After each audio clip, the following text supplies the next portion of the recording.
What's up mga lot? Another vlog, another paint. And meron tayo ngayon dito mixing clear.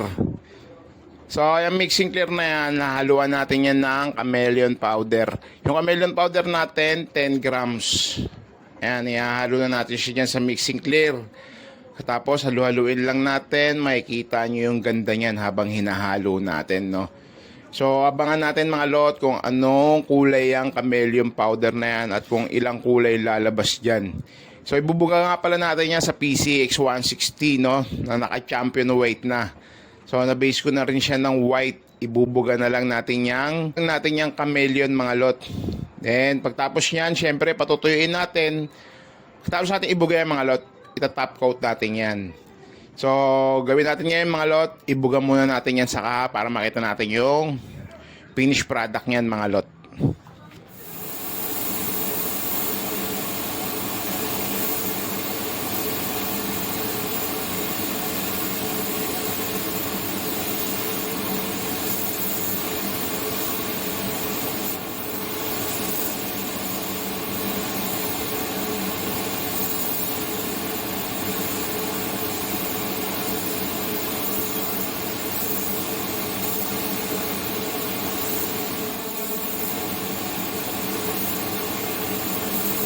Mga lot, tatapos na natin yung chameleon white.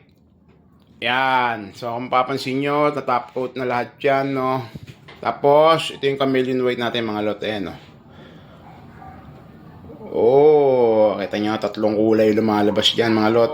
So ginawa natin chameleon white. So ayan na mga lot. Ganda ng kulay, di ba? Oh, suabe. So, ayan na yung finished product natin mga lot. Ayan, ganun ang pagkakakulay ng chameleon white natin mga lot. Ayan o. Suabing kulay. Tapos, ito yung iba pa. Ito yung bangkaha mga lot. Yan.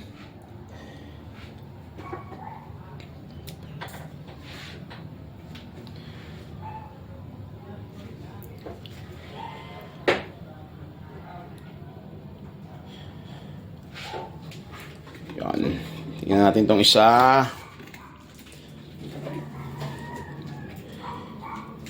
Ayan, no. Yan. Ayan mga lot. Tapos, neto.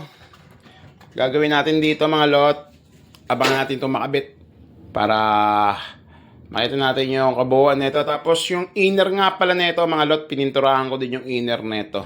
Ginawa ko sa inner nito hologram black. Yan, bali ang pinapintura na mayari dito, inner and outer. Yun.